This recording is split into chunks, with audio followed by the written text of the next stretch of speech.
நல்லார் சித்த மருத்துவமனை, கிருஷ்ணகிரி, சென்னை.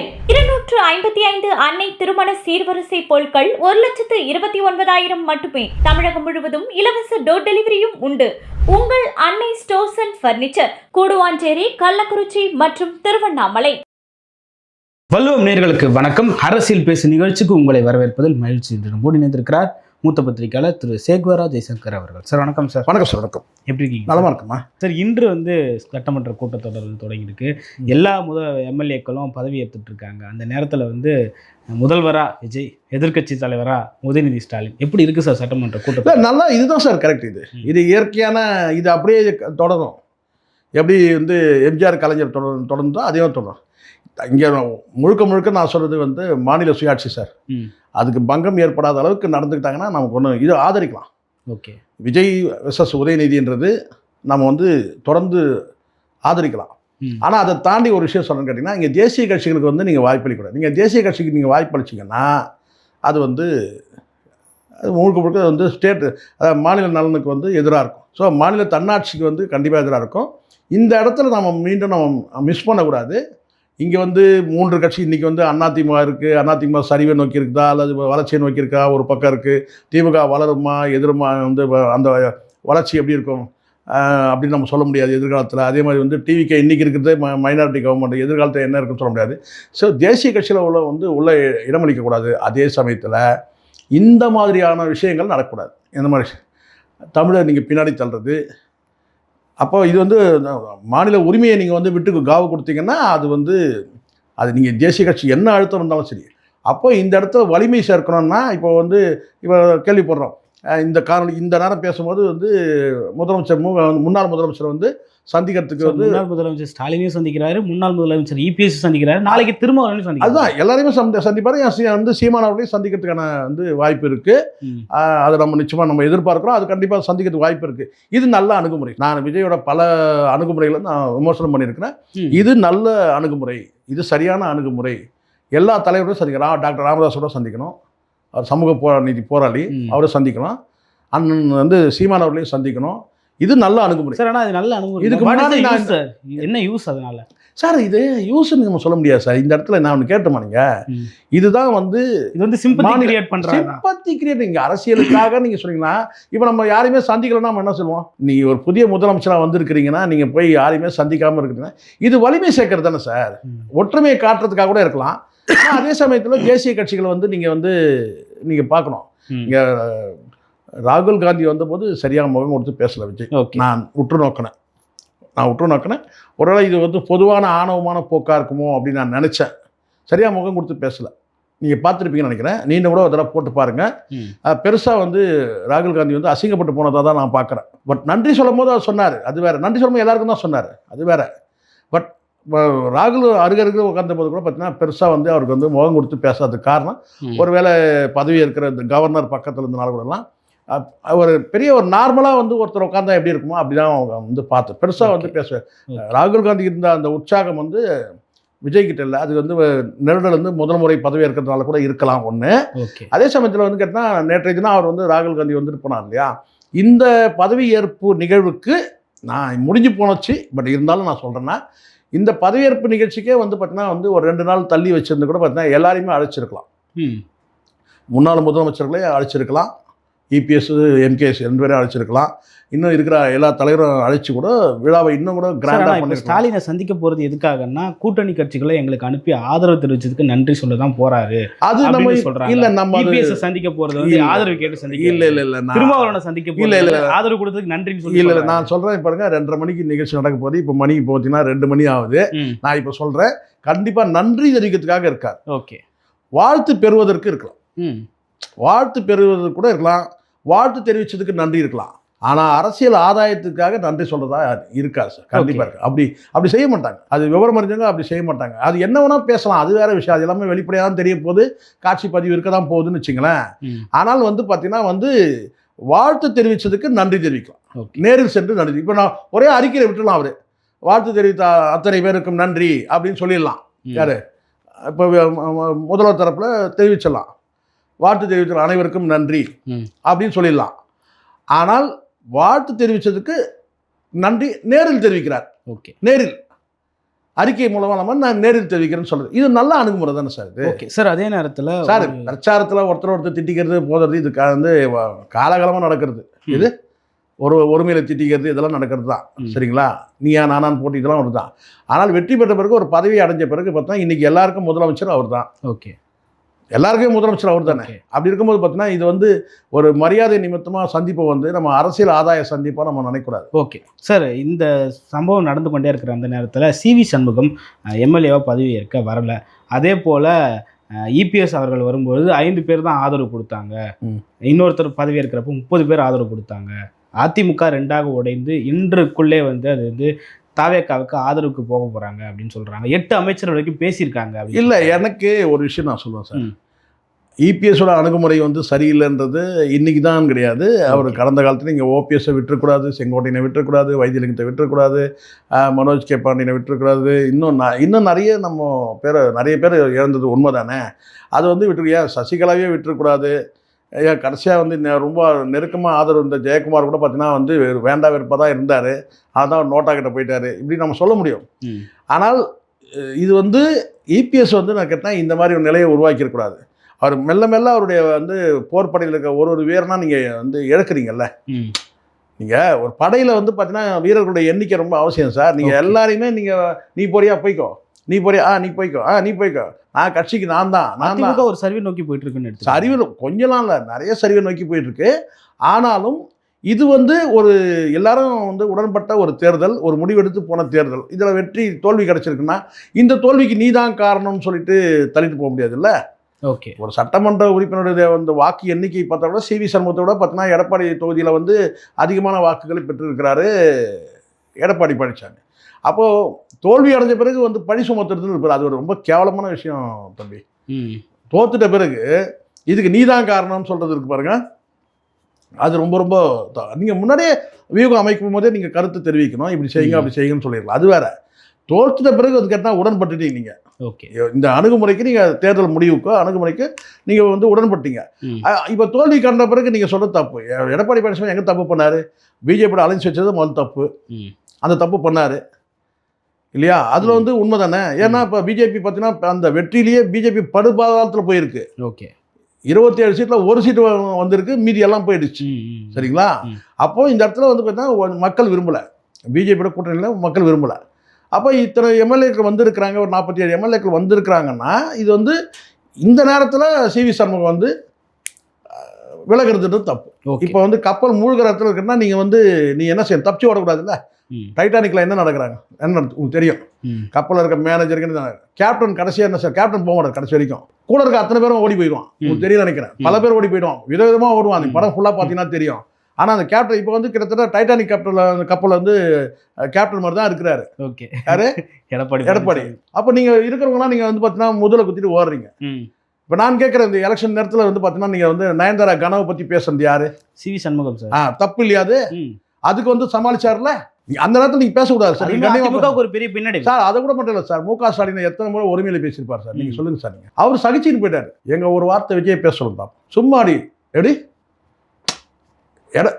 மு.க. ஸ்டாலினா எத்தனை முறை நீங்கள் ஒருமையில வந்து பேசுங்க, மேடையில் பேசுங்க. அப்போ இபிஎஸ் எவ்வளோ பேசியிருப்பீங்க நீங்கள் பின்னாடி? 4 சவத்துக்குள்ளே எத்தனை முறை பேசியிருப்பீங்க?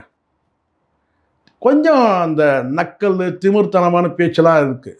எங்கள் இப்போ விஜய் இப்போ முதலமைச்சர்ல எங்கள் பேசுங்க பார்ப்போம் ஒரு வார்த்தை. எடப்பாடி பழனிசாமி வந்து மு.க. ஸ்டாலினை வந்து ஒருமையில் ஆடா வாடா போடா அகடான்னு பேசுறீங்களே, ஒரு வார்த்தை பேச சொல்லுங்களா? இது ஒரு வார்த்தை பேச சொல்லுங்களா? விஜயா பிரித்து மேய்ஞ்சிடுவாங்க. இது பிரித்து மேய்ஞ்சிடுவாங்க. சோசியல் மீடியாவில் பேசினாலே கேஸ் போட சொல்லி தான் உத்தரவு வந்திருக்காங்க சார். சார் இருக்கட்டும் சார், நம்ம தப்பாக எதுவும் பேசவே இல்லை சார். நம்ம தப்பாக பேசுகிறேன். நம்மள சொல்ல சார், பொதுவாக சொல்கிறேன் சார். சார் நான் சொல்கிறேன், யார் செய்தாலும் தவறு தான். ஓகே. நீங்கள் வந்து யார் இந்த உத்தரவு போட்டாலும் தப்பு தான். ஏன்னா கருத்து சுதந்திரம் ஒன்று இருக்கு. ஓகே. சரிண்ணா? இதெல்லாம் பேப்பரில் இல்லை. கருத்து சுதந்திரம் கைமீறி போகிறப்போ இந்த மாதிரியான நடவடிக்கை கருத்து சார் அப்படிலாம் கை மீறது கால் மீறதுலாம் கிடையாது சார். நீங்கள் வேற ஒன்று சார். நீங்கள் என்ன சார் இருக்கீங்க? மோடியே விமர்சனம் பண்ணிட்டு இருக்கிறாங்க சார். இதெல்லாம் பேப்பரில் இருக்கும் சார். ஓகே. ஏன் இப்போ வந்து டிஎம்கே பண்ணலையா? ஃபேஸ்புக்கில் ஒருத்தன் ஏதோ போட்டான்னு சொல்லிட்டு தூக்கி அவனை உள்ள தூக்கி வச்சிட்டாங்க. தெரியும் நினைக்கிறேன். ஃபேஸ்புக்கில் ஏன் சவுக்கு சங்கர் பேசுறது வேறு இருந்துச்சுங்களேன். சவுக்கு சங்கர் முழுக்க வன்மத்தை கொட்டினார். குறிப்பிட்ட காவல்துறைக்கிட்ட முட்டிக்கிட்டே இருந்தார். அவர் வந்து வேறு வழி இல்லாமல் யார் அவர் விமர்சிக்காத ஆளே கிடையாது. நீதிமன்றம் நீதிமன்ற ஊழியர்கள் எல்லாத்தையும் யாரையும் விடலை அவர். சரிங்களா? நான் சொல்கிறது என்னன்னா, பொதுவாக வந்து இணையத்தில் விமர்சனம் பண்ணக்கூடிய அந்த உரிமை வந்து இருக்குது. ஏன் இணையத்தோட வலிமையில் தான் நீங்கள் வெற்றியே பெற்றிருக்கீங்க. இது உண்மை தானே? ஸோ அப்போ நல்லதும் வரும் கெட்டதும் வரும் சார். பார்க்குற நம்மள தான் சார். இங்கே இந்த செல்ஃபோன் அல்காரிதமே வந்து எப்படி சொல்லப்பட்டிருக்கு, நாம் எதை தேடுறோமோ அது வரும். நான் வந்து விஜயை தேடினா விஜய் சம்மந்தமானது வரும், நெகட்டிவ் வரும், பாசிட்டிவ் வரும். நான் தேடுறதை விஜய் தானே தேடுறேன். செல்ஃபோன் எடுக்கும்போது பார்த்தா விஜய் பற்றி என்ன செய்தி வந்திருக்கு அதை பார்த்துனா வரும் தானே. எனக்கு கூட ஒருத்தர் கேட்டார், சார் என்ன சார் நீங்கள் இருக்கிறதுலே நீங்கள் தான் நிறைய மீடியாவில் பேசுகிறீங்க போல சார், யூடியூப் திறந்தாலே நீங்கள் தான் சார் இருக்கீங்க. பிரச்சனை அது இல்லை தம்பி, கோளாறு உங்ககிட்ட இருக்குது. கோளாறு உங்ககிட்ட இருக்குது. நீ என்னை தேடுற, நான் உன் கண்ணுக்கு முன்னாடி வரேன். அப்படி தான் வச்சுருக்குன்னு கேட்டேன். இது வச்சுருக்கு. ஒரு 3 மாதம் கழிச்சு ஒரு நண்பர் ஒருத்தர் பார்க்குறேன், என்ன சார் இப்போல்லாம் முன்ன மாதிரி யூடியூப்பில் பேசுறது இல்லையா அப்படின்னா, ஏன் அப்படின்னு கேட்டேன். தினம் பேசி தானே இருக்கேன். இல்லை பார்க்கவே முடியல. நீங்கள் 3 மாதம் கழிச்சு இப்போ என்னை பார்க்குறீங்க, என்னை மறந்துட்டீங்க டோட்டலாக, அதனால் உங்களுக்கு வரல. இந்த செல்ஃபோன் அல்காரிதமே அப்படி தான் சார் இருக்குது. நீங்கள் எதை தேடுறீங்களோ அது கிடைக்கும். புரியுதா சொல்கிறது? அது சிஸ்டமே அப்படி இருக்குது. நீங்கள் வந்து ஒரு நல்ல விஷயத்தை தேடினீங்கன்னா நல்லது உங்கள் கண்ணு வரும். இப்போ நாட்டு வைத்திய முறையை பற்றி நீங்கள் தேடினீங்கன்னா அது வரும். அலோபதியை பற்றி தேடினீங்கன்னா அது வரும். அதே மாதிரி சினிமாவில் வந்து பார்த்தீங்கன்னா இந்த அடல்ட் கண்டென்ட் தேடினீங்கன்னா அதில் வரும். அதில் வரும். அதே மாதிரி வந்து பார்த்தீங்கன்னா ஒரு நடிகரை தேடினீங்கன்னா அது வரும். ஏன் பேசினே இருந்தாலும் கூட வரும். அது எல்லாமே வந்து இது நீங்கள் வந்து டிஎம்கே வந்து ஐடிக்கு நீங்கள் ஃபாலோ பண்ணிங்கன்னா அது வந்துன்னே இருக்கும். நான் இது வந்து அல்காரிதம் அப்படி இருக்குது. சிஸ்டமே ஃபோனே அப்படி இருக்குது. அது ஒட்டு கேட்கறதுக்கு தடுக்கிறதுக்கு வழிலாம் சொல்லுவான். அதெல்லாம் தேவையே கிடையாது. நாம் எண்ணமோ அதுதான். நீங்கள் வந்து பார்த்தீங்கன்னா வந்து உங்கள் எண்ணம் நானாக இருந்தால் உங்கள் கண்முன்னே வந்து நிற்பேன். அவ்வளோதான். அப்படி தான் இருக்குது அங்கே செல்லு. அதனால் இது வந்து அப்படி தான் அந்த வெற்றி கூட கட்டமைக்கப்பட்டது. விஜய் குறித்து அந்த பேச்சுக்கள் தொடர்ந்து இருந்துகிட்டே இருந்தால் அந்த சிஸ்டம் வந்து விஜயை காட்டிக்கிட்டே இருக்கும். அப்படி தான் இங்கே வந்து விஜய் வந்து அந்த பிராண்ட் கிரியேஷன் அப்படி தான் நடந்துச்சு. ஸோ அதனால் ஒரு விஷயம் நல்லா புரிஞ்சுக்கணும். நீங்கள் சிலது தடுக்கிறீங்க அப்படின்னு சொன்னீங்க. இப்போ தடுக்கிறீங்க சொன்னால் என்ன ஆகுன்னு கேட்டிங்கன்னா, நீங்கள் புழக்கத்தை இப்போது ஏன் வந்து இப்போ புரிஞ்சிக்கல சார், இவங்க இன்னும் டிவிக்கு சைடில் புரியல இது. இப்போ இந்த இடத்துல நீங்கள் ஒரு தடை போகிறீங்கன்னு வச்சுக்கலாம், ஒரு விஷயத்துக்கு நெகட்டிவான விஷயத்துக்கு தடை போகிறீங்கன்னு வச்சுங்களேன். அப்போ என்னன்னு கேட்டால் உங்களை பற்றி யாரும் நினைக்க மாட்டாங்க. இப்போ வேணாம்ப்பா இந்த விஜய் பற்றி ஏதாவது போட்டாலே பிரச்சனைப்பா, ஏப்பா பார்த்தா கூட பிரச்சனையாம்பா அப்படின்னு சொல்லிட்டாங்கன்னு வச்சுங்களேன். அப்போ உங்களை பார்க்க கூட மாட்டாங்க, நினைக்க கூட மாட்டாங்க. நீங்கள் நினைக்கிறீங்க இதை நெகட்டிவான விஷயத்தை தடுக்கிறதுக்காக நம்ம பண்ண சொல்கிறேன். பாசிட்டிவான விஷயமும் வராது. ஏன்னா உங்களுக்கு நினச்சா தானே வரும். இப்போ புரியுதுங்களா? எனக்கு தெரிஞ்ச வரைக்கும் இது ஃபார்மாலிட்டி. நான் நினைக்கிறேன் ஒரு வேளை வந்து இந்த சைபர் கிரைமில் இந்த கொடுத்துருக்கிறதுக்கு காரணம் என்னென்னா, ஒரு சிலர் கொஞ்சம் வரம்பு மீறி போகிற மாதிரி தெரியுது. ஏன்னா நேற்று வரைக்கும் நடிகர் சார், இன்றைக்கி வந்து முதலமைச்சர், அந்த கண்ணிய குறைவாக நீங்கள் வந்து பதிவு பண்ணிங்கன்னா என்ன ஆகும்னா, ஒரு மரியாதை இல்லாமல் போயிடும். அந்த பதவிக்கு ஒரு மரியாதை இல்லாமல் போயிடும். அந்த பதவிக்கு வந்து அந்த கண்ணியம் குறைவாக போயிடும். அது வந்து சரியாக இருக்காது. அது வந்து ஒரு எச்சரிக்கைக்காக இருக்கலாம் சார். ஆனால் இது வந்து முழுமையாக நிற்காது சார். தனிப்பட்ட முறையில் இண்டிபெண்ட்டாக வந்து வழக்கு போடலாம். இந்த சேகுவாரா ரொம்ப ஓவராக பேசினுக்கிறான் சார், அது என்ன சார் பண்ணலாம், போட்டு விடுங்க கொஞ்ச நாள் போயிட்டு வரட்டும் அப்படின்னு சொல்லிட்டு அப்படி செஞ்சால் அப்படி செய்ய முடியும். அப்படி செய்யறதுக்கு வாய்ப்பு இருக்குது. ஆனால் நீங்கள் அதனால் தடுக்க முடியுமானா தடுக்க முடியாது. இப்போ சவுக்கு சங்கருக்கு எப்படி சார் வந்து 10 லட்சம் பேர் வியூஸ் வந்தாங்க சொல்லுங்கள்? சவுக்கு சங்கருக்கு எதுக்கு 10 லட்சம் பேர் வியூஸ் வந்தாங்க சொல்லுங்கள்? அடுத்தடுத்து எடுத்த நடவடிக்கை மூலமாக வந்து அடுத்தடுத்து வந்து போயிட்டே இருக்கும்போதுன்னா ஒரு கடைசியில் ஒரு எல்லையில் போய் கடைசியாக என்ன சொன்னாங்கன்னா ஒரு 10 லட்சம் பேர் வந்து வியூஸ் வந்தான்னு கேட்டால் இதுக்கு மேலே வந்து வச்சிருக்க முடியாது சொல்லிட்டு இவ்வளோ வச்சுட்டாங்க. ஃபுல்லாக செல்ஃபோனை பிடிங்கின்னு எல்லாத்தையும் லாக் பண்ணி தூக்கி இவ்வளோ போட்டாங்க, முடிஞ்சிச்சு. ஏன்னா இருக்க இன்க்ரீஸ் ஆகும்போது என்ன செய்வாங்க? இப்போ எதிர்ப்புடும் போது இங்கே நெகட்டிவ் பார்வைன்னு ஒன்று இருக்குது சார். நெகட்டிவ் பார்வைன்னு இருக்குது. நம்ம நெகட்டிவாக பேசுறதில்ல, பாசிட்டிவாக பண்ண நம்ம போயிடுங்க. நெகட்டிவாக பேசும்போது கேட்டிங்கன்னா அந்த நெகட்டிவ் தேடல்னு ஒன்று இருக்குல்ல, அது எல்லாரும் மனுஷனுக்கும் இருக்கும். அவர் உயர்ந்த பதவி இருக்கட்டும், தாழ்ந்த பதவி, எந்த பதவி இருந்தாலும் நெகட்டிவ் தேடல்னு ஒன்று இருக்கும். இப்போ நெகட்டிவாக தேடும்போது அப்போது வந்து பார்த்தீங்கன்னா வியூஸ் எண்ணிக்கை கூட வந்துகிட்டே இருக்குது.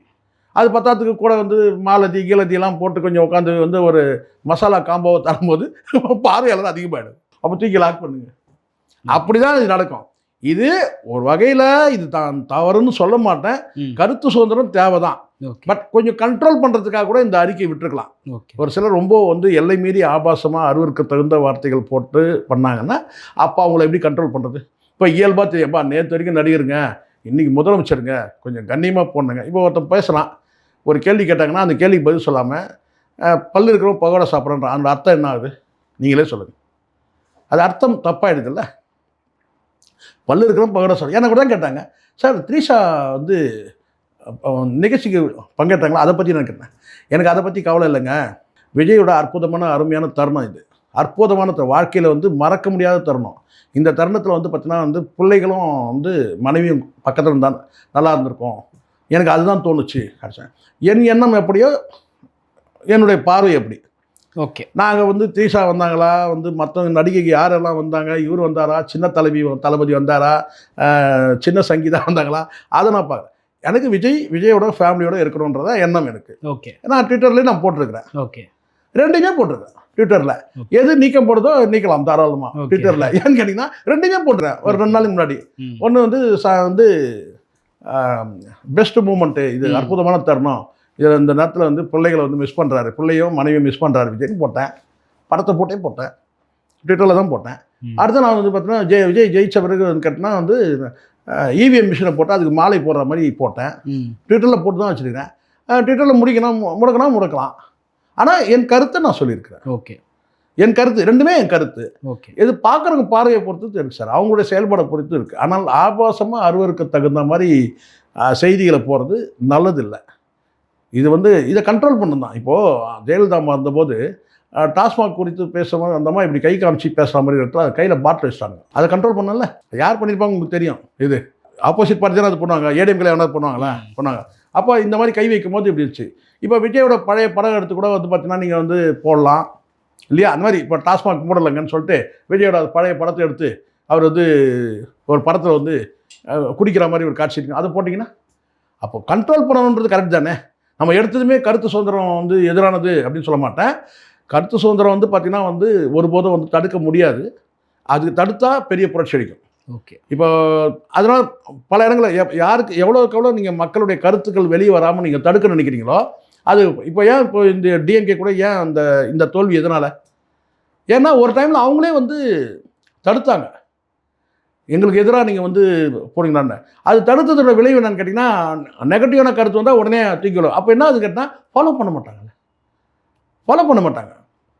அப்போ உங்களை ஃபாலோ பண்ணணும்னா நெகட்டிவான கருத்துக்களும் வந்தால் தான் உங்களை பற்றி நினைப்பாங்க. ஓகே. ஐயோ வேணாம்ப்பா, அந்த இன்ஸ்டாவில் போயிட்டு விஜயோட மேட்ரு நம்ம ஷேர் பண்ணவே வேணாம்ப்பா, நம்ம பார்த்தாலே பிரச்சனை, அதை ஷேர் பண்ணால் தானே இன்னொரு பார்வைக்கு வரும். அப்போ தானே வந்து இப்போ ஒரு பாசிட்டிவான வந்து விஜய் மீது நான் வந்து நல்ல பார்வை உள்ளவங்களும் சரி இல்லை கெட்ட பார்வை உள்ளவங்களும் செய்தி போனால் தான் நாங்கள் ஷேரிங்கே நடக்கும். நீங்கள் அதை தடுத்தீங்கன்னா முடிஞ்சிச்சு. ரெண்டாவது எப்போவுமே வந்து இந்த சமூக கருத்துக்கள் வந்து பார்த்திங்கன்னா ஆபாசமாக போகக்கூடியவங்க மேலே நடவடிக்கை எடுக்கலாம், தப்பே கிடையாது, எல்லை மீறி. ஆனால் விமர்சனமே வரக்கூடாதுன்னு நீங்கள் நினச்சிங்கன்னா உங்களுக்கு வந்து பார்த்தீங்கன்னா அது மைனஸ் ஆகிடும். ஓகே. உள்ளுக்குள்ளே புழுங்க ஆரம்பிப்பான். அப்போ எப்படி இது வெளிப்படுத்துறது அப்படியே யோசிப்போம். எப்படி வெளிப்படுத்துறது? அப்போ இப்படி தான் வெளிப்படுத்தணும். அப்போ தான் இப்படி தான் எப்படி பட்டன் விசில் அழுத்துறவங்களாம் அப்படியே சூரியனில் அழுத்துவோம் அடுத்த முறை. இப்படி தான் நடக்கும். ஏன் வந்து இப்போ வந்து சூரியனில் அழுத்தினவங்களாம் ஏன் விசில் அழுத்தினா?